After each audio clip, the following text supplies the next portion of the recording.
first time, welcome. So the first time we're broadcasting and doing a live here on YouTube. Welcome to my channel.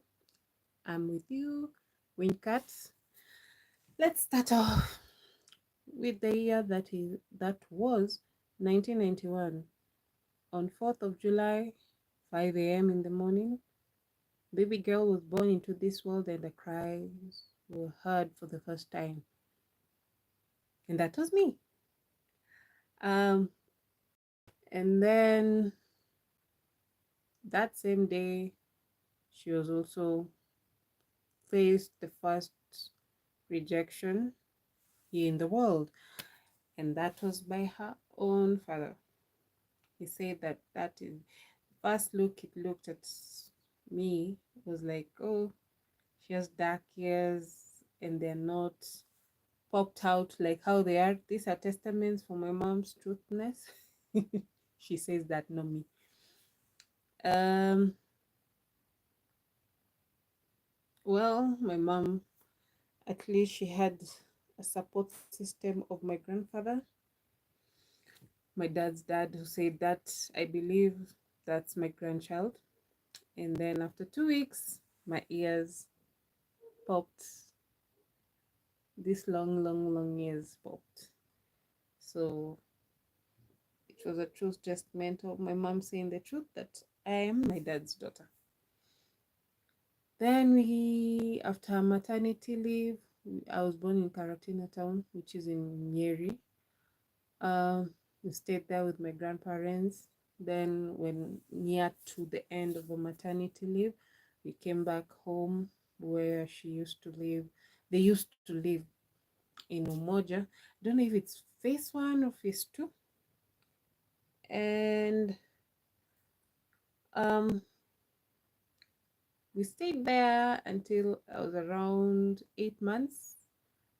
It was not safe, and my mom did uh, calculations and said, since my dad was at school, he was schooling at that time, college, and my mom was the one who was working. So she said, instead of all of us using bus fare, let's move next near my job, so that the only people using fare are the ones who are going to town. Instead of all of us going to town, then I go back to Ngong. She was working in the dairy, the biggest dairy in Ngong and Nairobi and Kiambu. Yeah, it was covering all those areas. And then we moved to Ngong. It's a 3-bedroom house where right now is the house of the Reverend for the Church of PCA. We moved there when the church was not built.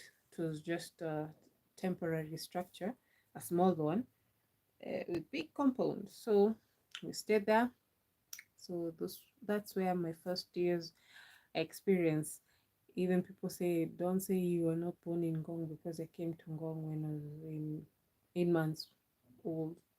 So they say I'm from there, but technicality, even though my birth certificate says that, because back then birth certificates were taken after, I think, 1 year of a child being born, so that you can register and all that.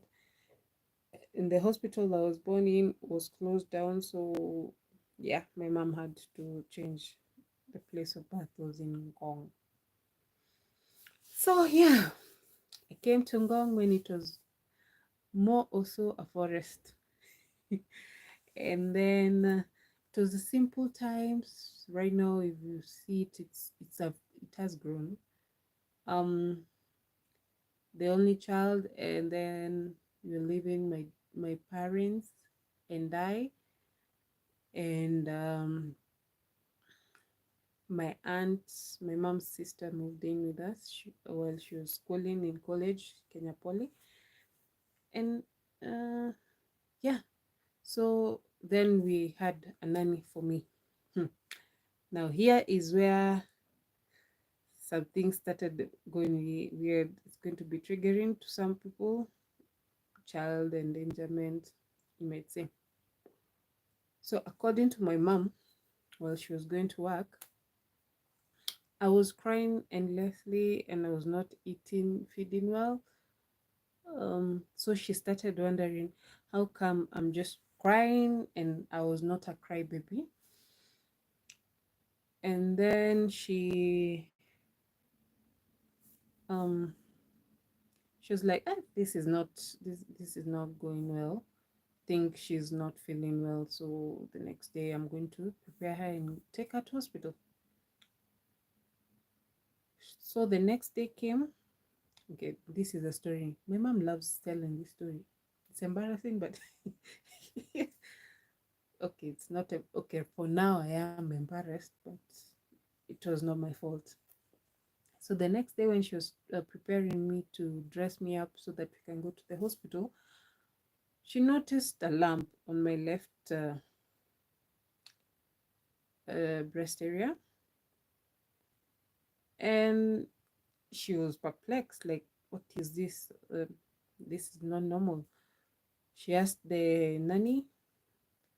The nanny was like, I don't know, I've also seen it, but I don't know what it is.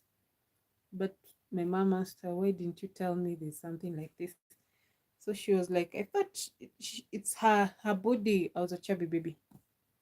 So my mom was like, oh, okay, let's go to the doctor so that we can know why she's, because she doesn't have colic, she's not feeding well, she's just crying and crying and crying. I believe if we were kids, we had our mouth, a voice to say, we say, I've cried a lot, my head is paining and I'm in pain.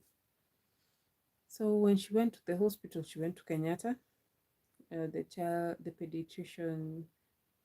So the consultation was like, oh, bring the baby, so they weigh the baby and all that so that they can get their weight and all that. Then she told them, I saw, when I was dressing her in the morning, I saw something swollen on her chest on the left side. So the doctor examined. The doctor paused for a while in shock. And my mom noticed and she was like, what is not happening? Why are you shocked? Um, the doctor said, I think I need to call the police on you. So my mom was like, what do you mean you're supposed to call the police? What is wrong? The doctor told her, come close. Aren't you seeing these are bite marks? My mom was like, what do you mean? Then the doctor explained it like, where from a human being from 10 years to an adult, their diameter of the mouth doesn't change. So this are bite marks from somebody who's from 10 to an adult. Has she been around kids? No. We were only living the compound we were. We didn't have any other kids around. So she was like, if there are no kids, then this is an adult who has done it. And you should be aware about this. So my mom was like, so what about the swelling? No, the swelling is because they were trying to bite off her breast. That was a shock. And I know many parents would be like, say, what? So my mom was, the only person who stays with this child is the nanny. And I think even during that time when my mom was getting me ready, she was persistent to get me ready instead of my mother. But my mom was like, no, no, no, I'll dress her. So now that replayed back to my mom's memory, and she was like, oh,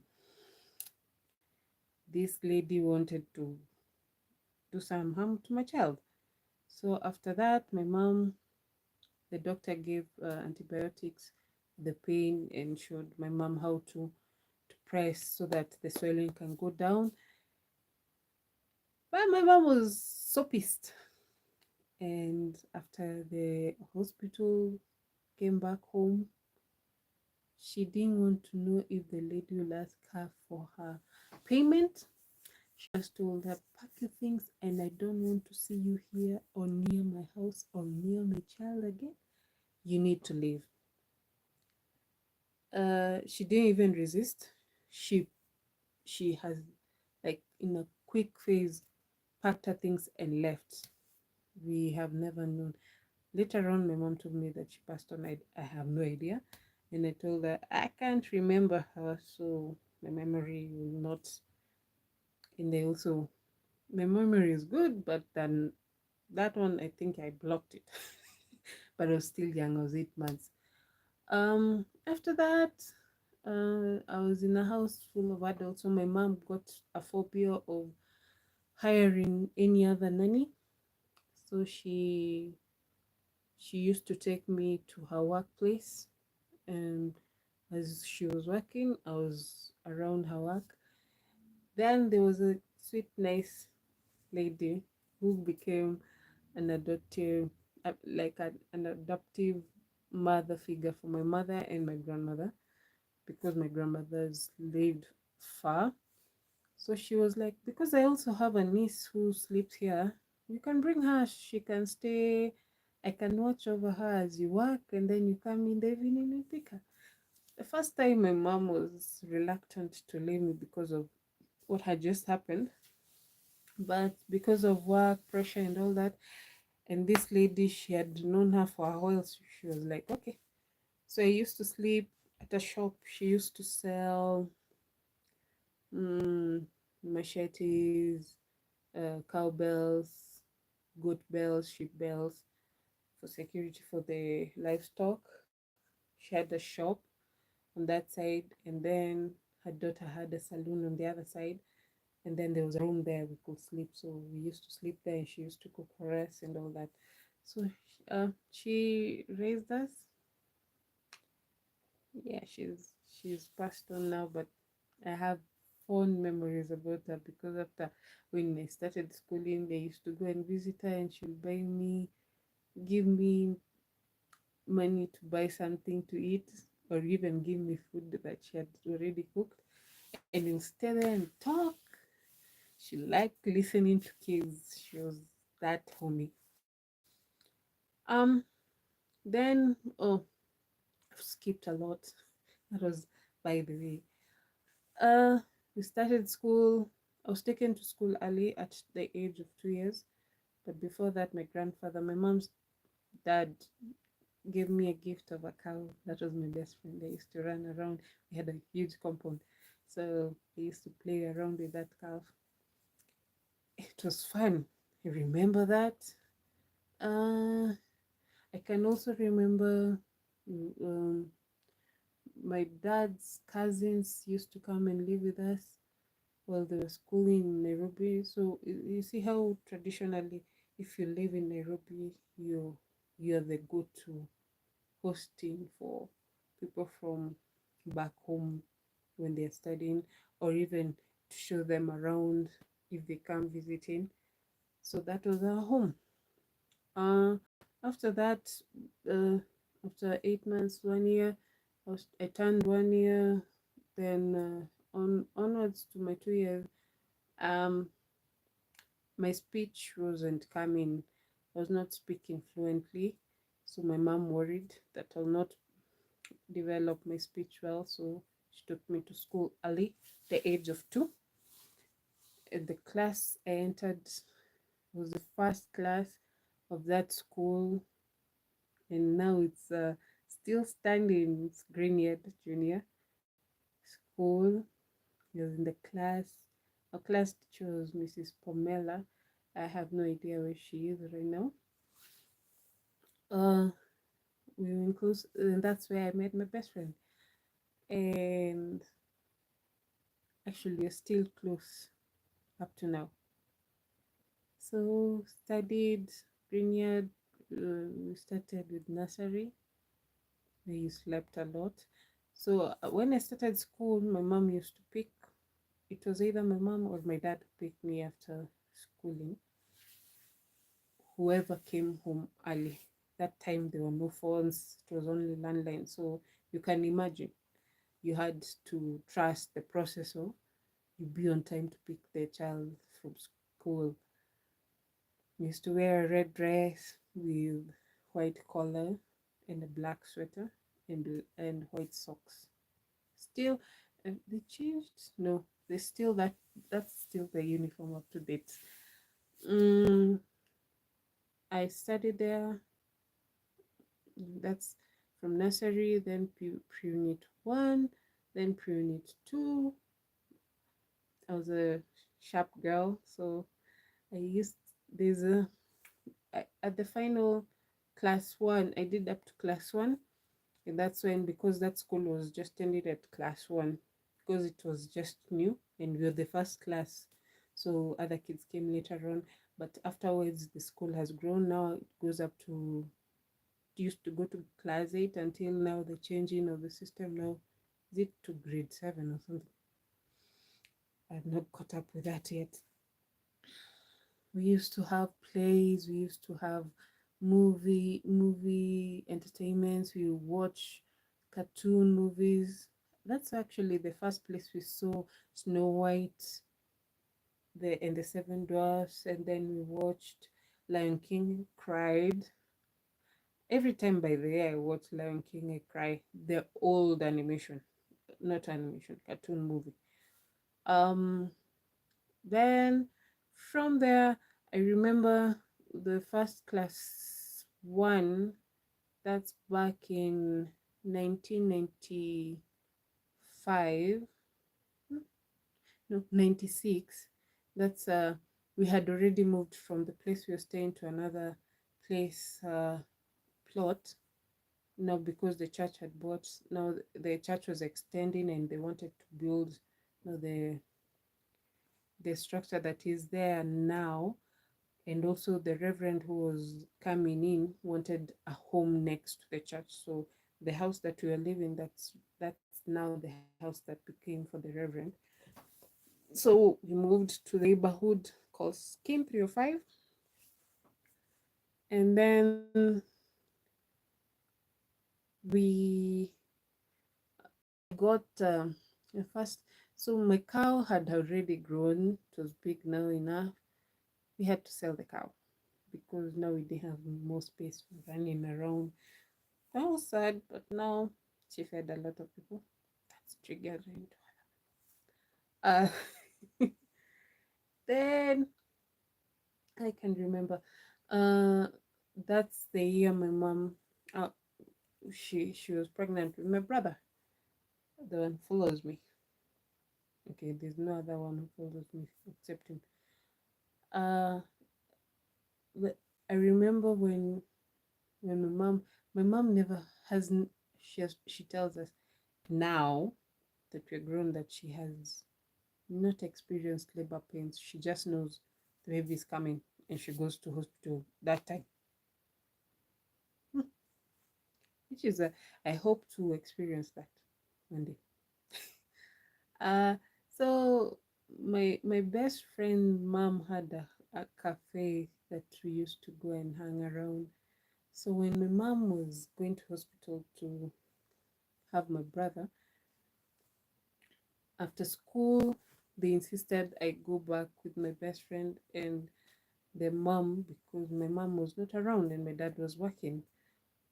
So we went back to the hotel and she was like, come sit down, man. There's something I need to tell you. Like, okay. Your mom is going to bring you a brother or a sister. Back then there was no gender revealing. It was just no, wait and be surprised. So I was like, what do you mean? So you've seen your mom belly has been growing. And like, yeah. So yeah, she's going to bring either a brother or your sister. Oh, I was happy to be firstborn and having to welcome a sibling. So I spent the night at my friend's home. Brother came on November 2nd, and I fast tracked it. I don't know, I was still class 1 in Grignard. And yeah, so after that, brother came home. He was so tiny and chubby, and So cute. I was I was afraid of breaking him because that's how cute he looked. Yeah. Then towards this, so that's he came on November. Uh, I during that time, November, when my mom has just gotten home, I think after he was around 3 weeks old, I got sick from school. Like there was an outbreak of chicken pox, so I got chicken pox. Well, the baby hasn't had his immune system strong enough. Guess what? He got chicken pox at that tiny age, which my the doctor was like, this one is good. At least now he'll not have to fight it again. So he has got it one and done. Then afterwards, December. So when I finished my first class in Greenyard, uh, class one in December, um, I got measles. Guess what? My brother gets measles. So sometimes I tell him, you should thank me you got sick when you're too young to understand these things. Um, so I had gone to interview in the next school that I was supposed to go to, which was currency. I did my exam. I failed only one, and I started noticing something that I have up to date. You see, the 2 hours you're told to complete the exam, complete it with 1 hour or 30 minutes. Then I sleep the rest. And people have noticed, like, why do you sleep during the exam? I'm like, I've already done it, the whole paper, so what else should I do? And you're not allowed to work out, so let me sleep. We did the exam and then I was accepted. I was to go to class two, but back then they was so skeptical. They said I was too young, so they said, no, no, let her do class one again because of her age. I was like, okay, but do I have a choice? uh, so that December we went to my grandparents, celebrated Christmas, came back. Now starting new school, new uniform, maternity blue. It was turquoise blue with a navy blue sweater and navy blue socks, which was nice actually. Different color, either red, white, black. Well, this one is blue on different shade of blue. Um, did entered class one. I remember even my class teachers mostly. Class one C. I was put in class one C. Um, our class teacher was Mrs. Seven, and I was tall. I think I was the tallest in that class. So I was put on the back seat on the middle row. But all my report cards always had the note the teacher wrote at the bottom line, if the child is achieving or improving. My note was always the same. She is a bright girl, but only if she can stay still in one place. I never sat down for. I always got punished because walking up and down.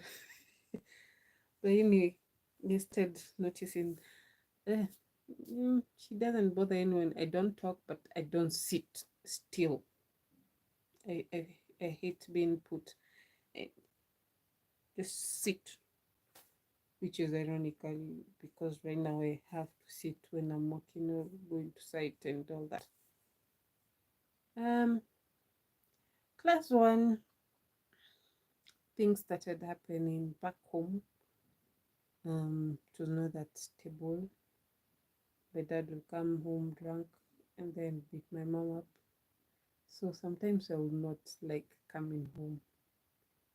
I remember I've been left by the school bus at school a couple of times when I was in class one because I was like, it rather stay here, it's cool. It was in Karen, it was so cold. And then my mom will have to come with a taxi at night looking for me because I'm not at home and I'm not in between the school or friends' homes. So where else if the school bus has left you? You're either at school or at home. She'll find me maybe swinging still, no worries. And back then there was no phone, so you have to wait. If you're not home, you in the school maybe you'll be seen tomorrow in the morning again, but now you'll be hungry. Okay, you'll not be hungry because the canteen your school lunch was being paid at the canteen before we started carrying our own. Um, but I'll go home. At least I'll not be punished because they'll see I've been punished by the cold already. So I'll reach home, eat food like hungry, then take a bath because I was cold, dress, sleep. Yet the next day you have to wake up by 5 or no 6. Um, I was class 1. Class 2, our class teacher was Mrs. Kamau. Never forget that woman. She made me hate Bible reading.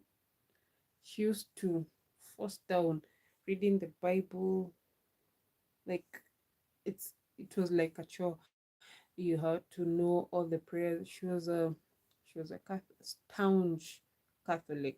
So our class, no matter if you're Muslim or you're you're Protestant, you need to know the rosary. We used to pray it every morning before classes.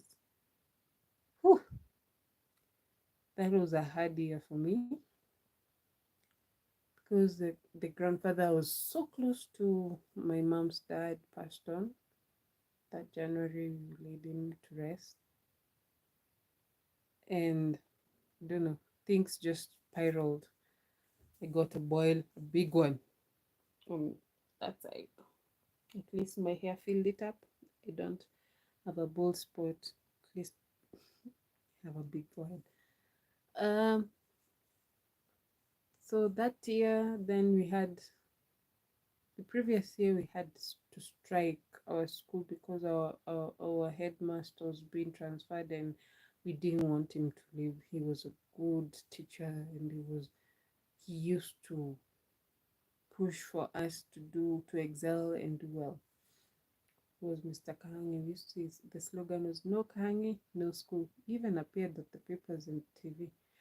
At least we had a TV now. But I was the remote. It was a Mitsubishi.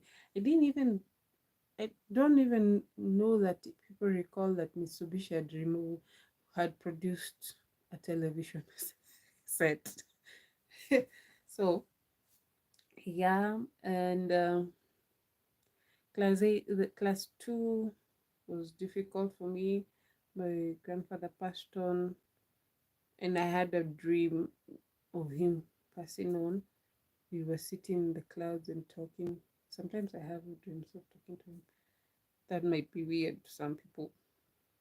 But when he passed on, I did see him in my dream and we were speaking in clouds. Then I had gone to bed alone. But when I woke up, my aunts were sleeping in my bed. My mom's sisters would come so that they can do arrangements and all that. So I woke up and I was going to school. I was like, where did these people get in my bed? Okay, okay. Uh-huh. Then I had a nanny and not a nanny, a house. We had a house help who was now, and she was the favorite of the family because she seemed good. She was farther from that. So when my grandpa passed, so I woke up in the morning, saw everyone in the bed, and I'm like, hey, when did these people join me? Didn't when I went to sleep, there were no people in the house. But anyway, Then I went to the sitting room. There was a mattress on the floor, and other people were sleeping there. Like, okay, I asked my mom, why is everyone here? She was like, no, no, no. We had gone to see Ruka at the hospital, so she didn't tell me that he had passed on. So at that time, so I was like, okay. We went. I went to school. As normal, it was on a Friday. He had passed on a Thursday. Ooh, okay, Thursdays are significant to me. Um, on the next, so Friday when she came, I came from school. That's when I was sat down and told the news that grandpa is no more. And I was like, okay, um, what can a child say? But so we were told, okay, so the burial will happen next week. And I was like, okay, we are going back to school for that time. We've already notified your school. I was like, uh-huh, uh-huh. My brother was still young, so he didn't know much. So laid my grandfather to rest. Then I went back to school. But some things had changed. The realization that you'll never see this person again, you not share the moments you had with them or ever listen to them talk. So yeah, uh, class two went on nicely. Afterwards, quietly, even though issues here and there, issues there and there, but issues were the house help noticed that things aren't good. So I remember there's one time in the middle of the year, my mom hmm, had traveled for work, and my dad knew. And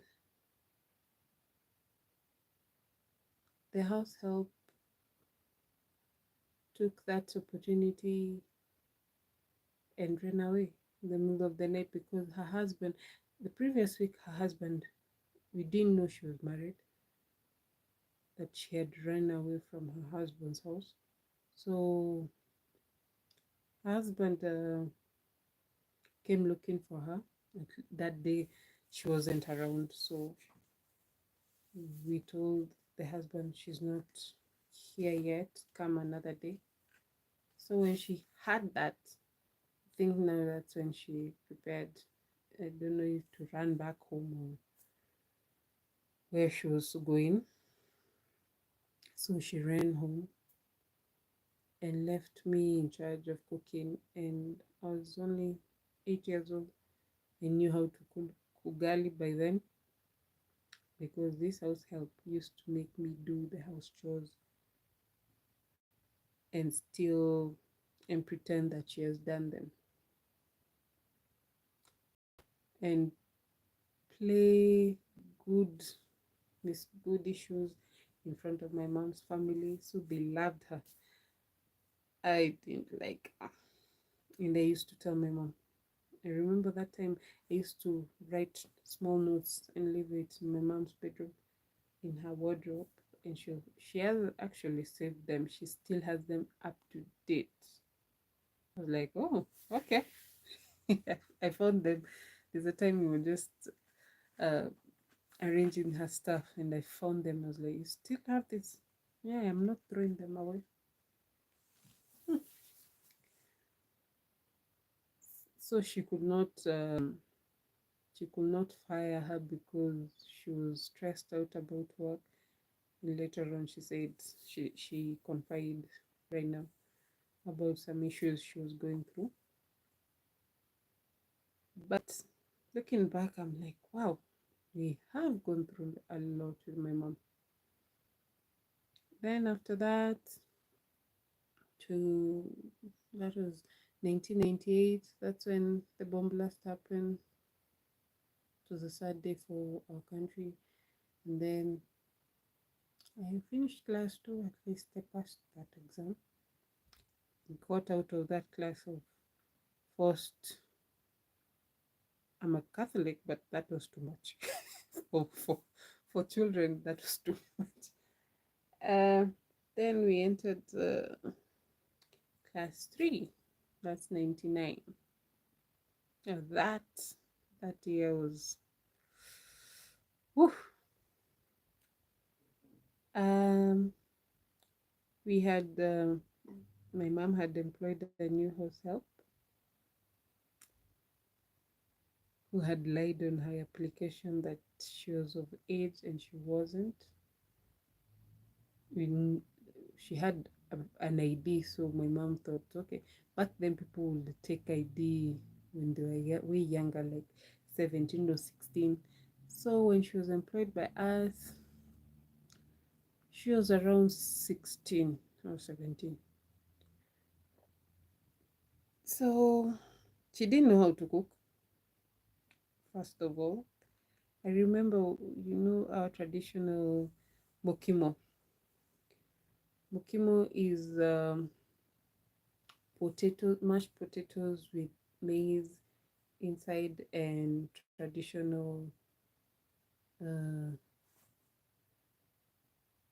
traditional greens, like pumpkin leaves. And then it comes out green, and then when you cook it today, everything is just been boiled. So when you want to cook it the next day or to warm it up, you fry it. You stir fry the onions, then you add the mokimo, and then you heat it and mix it with the oil and the onions. Hi, she used to add water. Hmm. And side note, no, she was not from our people, from the central people. She was Marian, and we were Kikuyu. You'd expect us to put water, but no. She added water. The mokimo was now a broth. And she'll try to force me to eat it, and I'll refuse. There's a time I remember she forced me to eat it, and the first spoonful, I started howling. And I was like, no, I'm not eating this.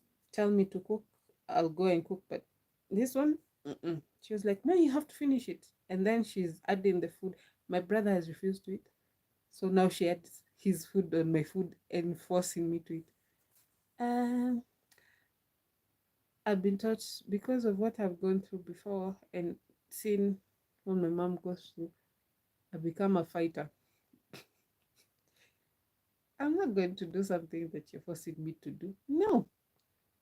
So I stood up on the seat, on the couch, and to have like eye eye to eye, yeah, level. And I told her, no, you're not going to force me to eat this. It's either you eat it or I pour it out. She was like, no, you have to eat it. You have to eat it. And I was like, mm-mm. I just took the spoon, then hit her on this bone, this carbon on your arm here. So we started fighting. Our neighbors had the door was not locked. So my brother was out playing. The neighbors came in. He said, what? I mean, I'm not eating this. She's forcing me to eat this.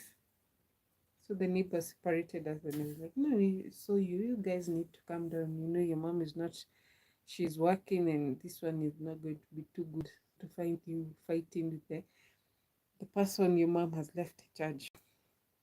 So even you, I used to tell those ladies, even you saw that food, would you eat it? And they just laughed. um, so it was, we used to fight a lot. So her behavior was so absurd, because I myself will have pocket money given by my grandparents when I visit them, so I save the money in my clothing, where I used to have my clothes. She'll steal them. She'll steal the money and keep it in her own and pretend she didn't do anything. She'll even steal my mom's clothes. Not speaking ill for the dead, but that's what she used to do. Then on Sundays, my mom used to relieve the house helps. That's the off days. They don't have to work because we are all at home. Everyone is at home. She will come with different men every Sunday, and I'm like, not enter, take them inside the house, but you'll see her being escorted back home. I was like, oh, okay. And it was that time of where the stigma of HIV and the weird stories about contracting it or by touch by eating, that time, the weird uh, theories that were there because no one understood it properly. So this lady, hmm, she got pregnant. We didn't know.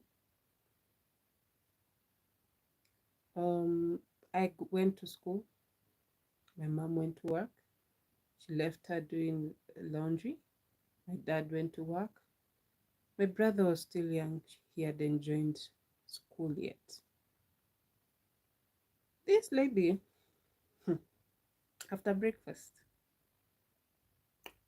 um, she took more than 16 pills trying to abort the baby. I don't know who gave her that advice. And she passed on my bed. So everyone is, I was at school, I didn't know. My mom was working, she didn't know. Then my brother is too young to understand what is happening. And my dad is at work. So I was leaving school at around 3 p.m. That day I had good news. Up to date, I tried to remember that good news I wanted to share. I cannot remember. So it was during exam time. Came back home, found the door ajar. It was wide open. I saw my brother jumping, just having fun playing on his own. Actually, it was, kids, they find a way to entertain themselves. I entered the house. The television was on. The radio was on. The iron box was not on, but it was on the table where we did our ironing, and the electricity was on. I was like, okay, maybe she's in the kitchen fetching something to come back and listening to this fracas of radio and TV at the same time. Went to the kitchen. There was nobody there. I thought my brother had locked her in the storage room, the pantry. It was big. It was like a room. Opened it. She wasn't there. Thought maybe because the iron box was the table, maybe she had been ironing my parents' clothes for work. Maybe she's putting them in the closets. Went to my parents' bedroom. She wasn't there. I thought she was in the washroom. Knocked. No answer. Opened. No one was in. Thought she was in the bathroom. Knocked. No one was there. Opened. No one was there. The last place I remember, after all this searching, my mind never clicked. Maybe she's in our bedroom because we shared the bedroom. I entered the bedroom, saw somebody sleeping on my bed. Found her sleeping on my bed. So I was like, auntie, calling her. No response. So I started shaking her. She didn't wake up. But my mind was not going to that dark place. My mind was just like, she used to play around. So thought she was just pretending she was sleeping. So I woke her up. She was not waking up. So I was like, okay, enough playing. I slapped her around. She was not waking up. I was like, okay, uh, this one is weird. And she was stiff. I can remember she was very stiff. So I was like, hey, this one, I think it's a joke. It's not a joke. So I rushed out, called, went to my neighbor. I was like, okay, something wrong in the house. I'm trying to wake my aunt, and she's not waking up. So the people came. So I went to all the houses. I was like, there's something wrong. I don't know what it is. Please come help. The aunt is not waking up. So people are entering like one by one. One person comes in, says, I think she's not going to wake up. Another one comes in, oh, I think she's dead. Because you see, she's not moving. There's a friend of mine, we grew up together. She pushed her tiny toe low. I don't know how where she learned that because we were still kids. She pushed it. You see now when you push the reflex, it returns where it was. So when she pushed the small toe, it remained where it was. And she was like, I think she's dead. And then all of a sudden, Amma, she died. Or she died with HIV. Me as a child, and during that time of stigma, I was in shock. I was like, and the way I've touched her.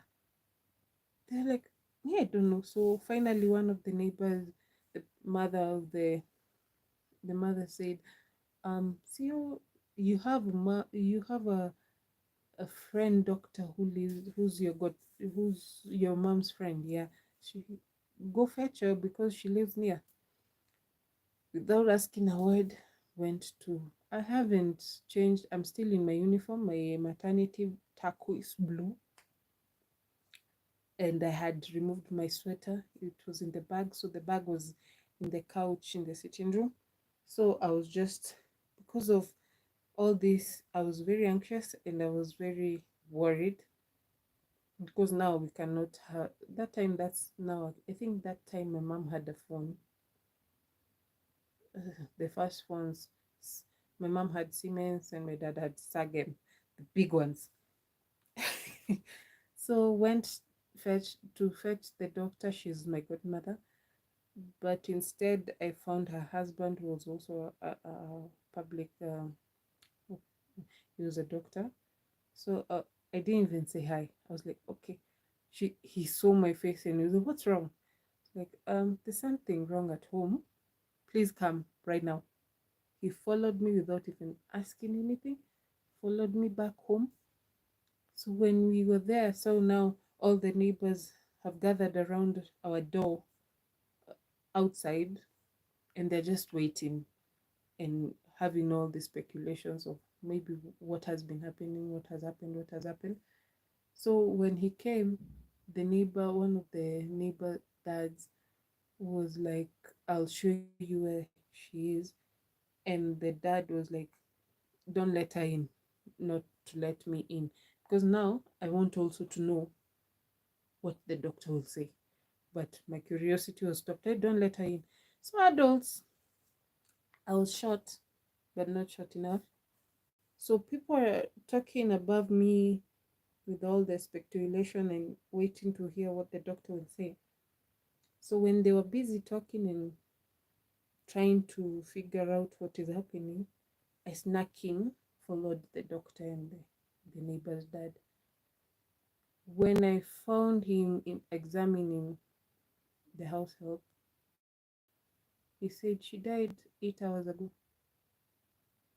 Hmm. From that moment, I became numb. I could not speak. No words could come out of my mouth. I just walked out. And I walked out. The neighbors noticed now that I was not around them, and they saw me walking out. And they asked me, all of them were asking me, so what did the doctor say? What did the doctor say? words could not come out of my mouth. I was that shocked.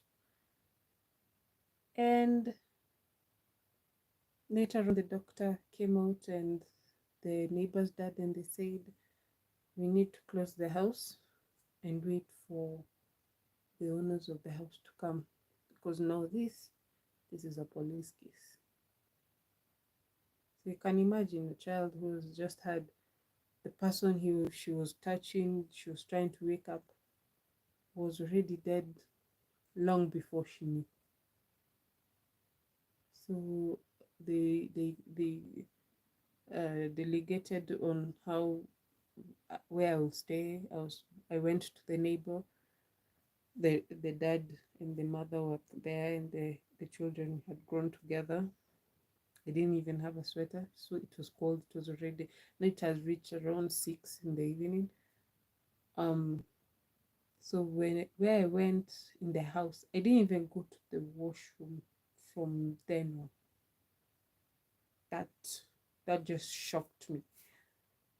I went to the house. Where I sat, I just stayed there like I was stuck there.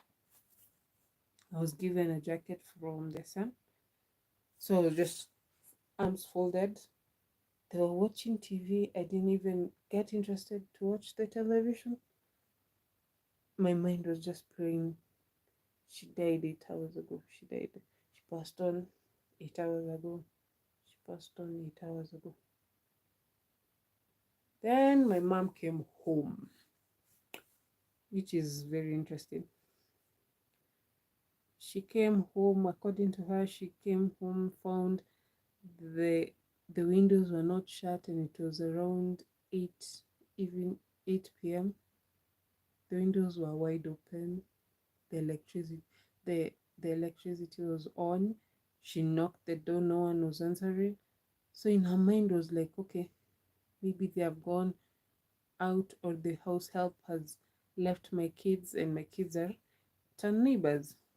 So she came, the first neighbor she saw, she knocked the house. She knocked at the house. The neighbor opened.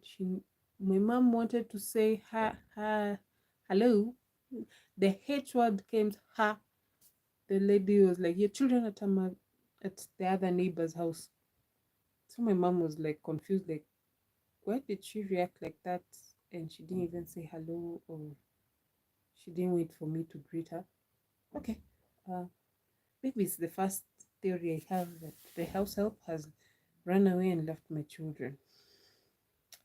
So when she came to the house I was in, my brother was in the next house, because the next house, the lady, the woman of the house was, she used to be a lecturer for catering, and she used to bake a lot cakes. So the icing sugar, my brother loved sweet things. So that's where he went, and there was a small baby, so he liked seeing that baby. So where I was sitting, I was directly opposite to the house door. So when my mom knocked and the door was open, with our eyes locked, and she looked at me and she was like, what is wrong? Then the lady, my neighbor's mom and dad was like, let's go out here and talk. But my mom was like, no, tell me now. She is stubborn. She was like, no, let's talk out here. So I'm still, that was my face, the face you're seeing right now. So when my mom was taken out, she was told to sit at the neighbor's steps to the door. I came out to see my mom. My mom was like now aggravated, like, no, tell me what has happened, because this is so weird. And now when they took her there to the steps, all neighbors, the adults, were out. It's like they had a notification, she has come home, come, let's tell her. So I followed out, I found my mom. My mom was like, no, don't tell me. She ran away. She ran away and left my kids. No, you're telling her, sit down, we'll tell you what has happened. No, no, no, no, just tell me. And then one of the ladies just blurted out, your house help has died and she's dead in your house. She's still in your house. She sat down without being forced to sit down. So I came, she had my footsteps. She's talking to me, but I'm not talking back. So she grabbed me and held on tight and she cried. Funny thing, I didn't even cry. I was just numb. Um, then she was told, okay, so where you going? I said, I didn't even say I was not talking. So she told me, no, let's go to the first lady where your children are at the other neighbor's house. That's because they were more close. The family, we have known them for a long time. So we went there. They asked me if I'm going to eat. I said no.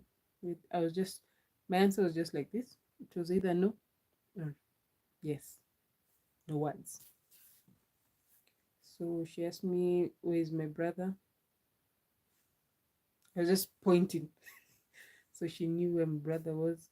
So they had to wait for my father to come home because when you have to, I don't know if it was a rule that if an incident happens in your house, all the adults should be there for them to call the police.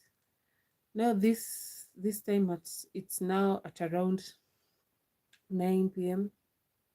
I'm sleepy. I was given a place to sleep at my friend's house. So I slept with still the uniform. I didn't even shower. Um, Later on, so now my mom was there. I didn't like much later. That's when I heard that the police. My dad came home at 10 p.m. They called the police. The police came to our house around 11:30 midnight. So they picked everything that was in the bedroom where she was sleeping, which was my bed with my bed sheets. She used my favorite cup to drink whatever she drank. Um, I didn't step in my bedroom for more than 6 months. After coming out of school, I was going to my neighbor where I slept, then sleep at night. No, I'll come home, eat supper, go sleep at my neighbor's house, wake up in the morning, come home, get ready. But I never stepped inside my bedroom again for 6 months because I was fearing that I'll see her there, and that image had not until my mom saw it's affecting me. That time she was now working at a high school, Oliver Secondary. So one of the teachers had done guidance and counseling. She's the one who was brought to talk to me, which was hard because I am still in shock and I'm not talking. I'm just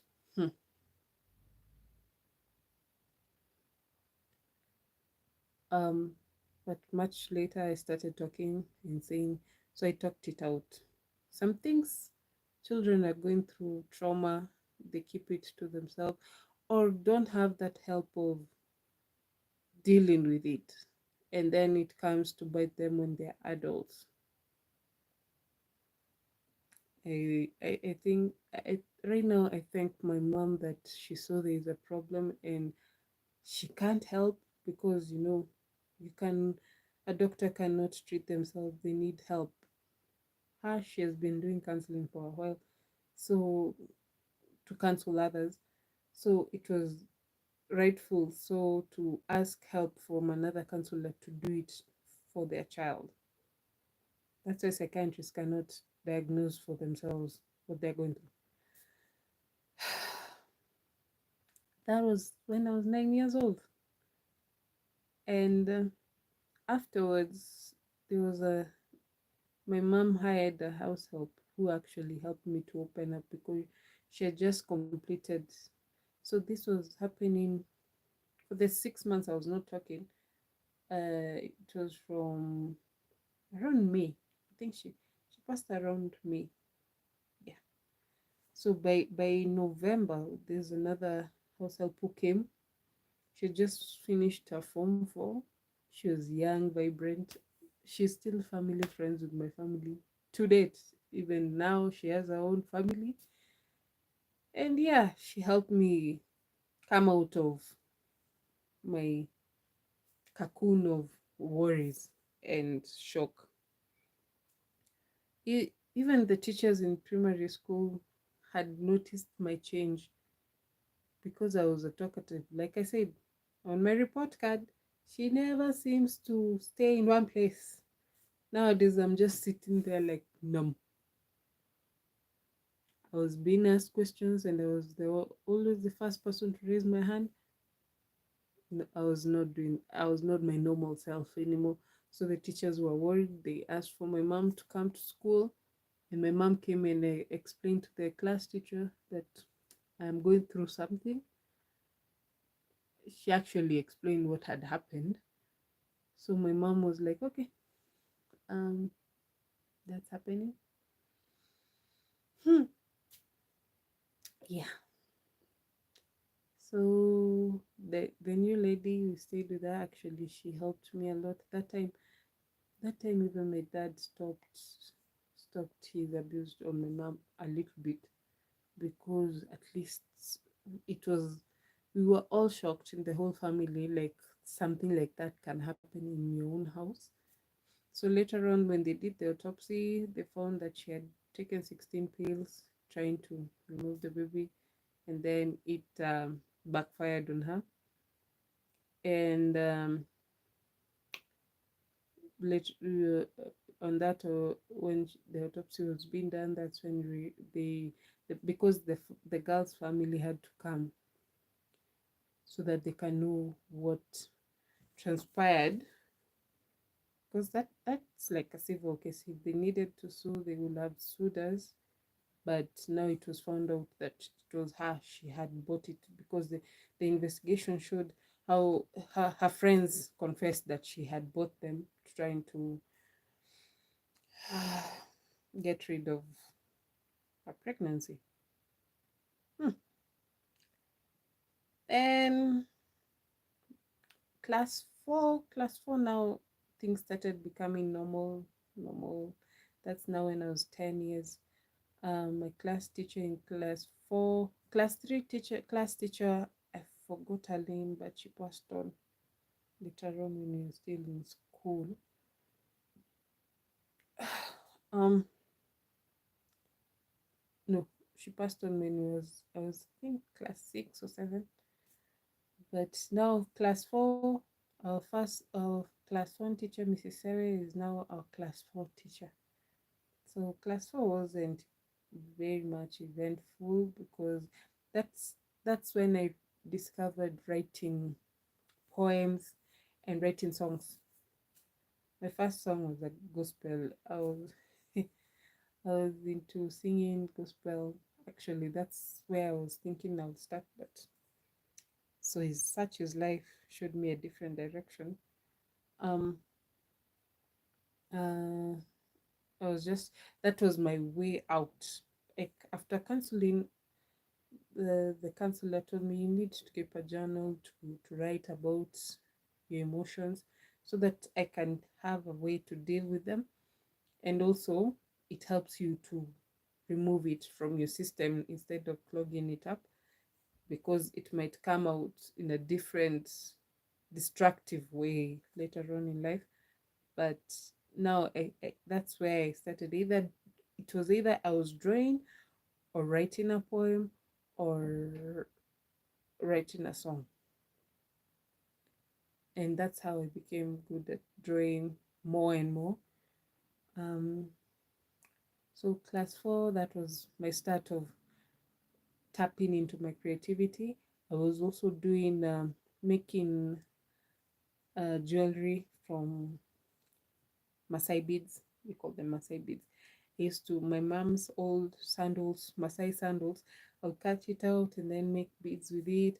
Or I find an old sweater, I remove the wool string, and then I make table mats. Actually made my first hustling job making a table mat and selling. There's a mzungu who uh, passed by and saw me parading them, and they were like, "Oh, that looks nice. May I buy it?" I was like, "Yeah, I'm selling."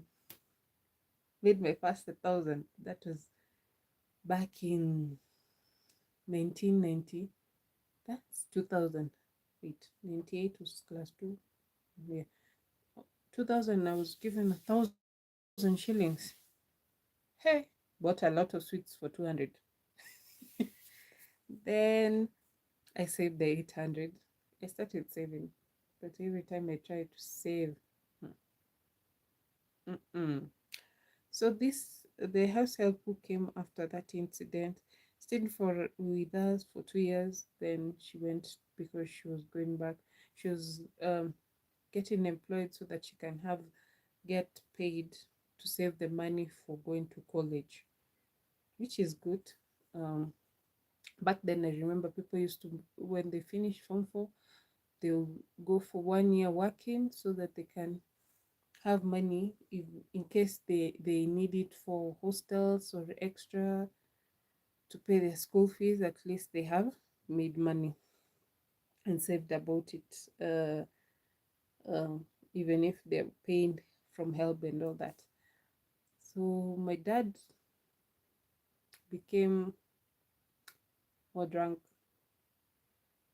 which was weird because every time uh, maybe he was paid his salary, he'll come home beaten up by thugs, and I was the one who used to nurse him, wipe off the blood, and nurse the swelling to come down. I learned first aid by practicing it and learning what works with what on my father. Uh, so yeah, it was not easy. So I remember there's a time that's in class 4. I was asleep and my brother was asleep and the househelp was asleep, and my dad came home late, drunk out of his mind, and my mom had served him supper.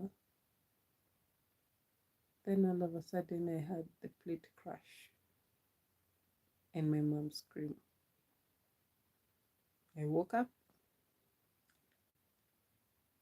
I ran to the sitting room, found my father choking my mom. I jumped on his neck, telling him to let go of my mom. He turned around and slapped me so hard my ear was ringing. And my mom, it was bad. But anyway, we did come out of it. My mom is the strongest woman I've ever known. It, we talk about those things that happened right now, and we sometimes even laugh about the things that we did when we class 4. I remember I ran away from home. I ran away from home. I was those people, I want to run away, but I do want a roof over my head. So I'll run away and go to friends' home, kids we were in the same school, but my mom didn't know them. So I'll run away and go and stay with them. My dad will come home and ask where I am, and my mom will say, I don't know. Then she's told, you're not sleeping in this house until you bring our daughter in the house. So my mom would come and say, when she'll ask around, and then she finds me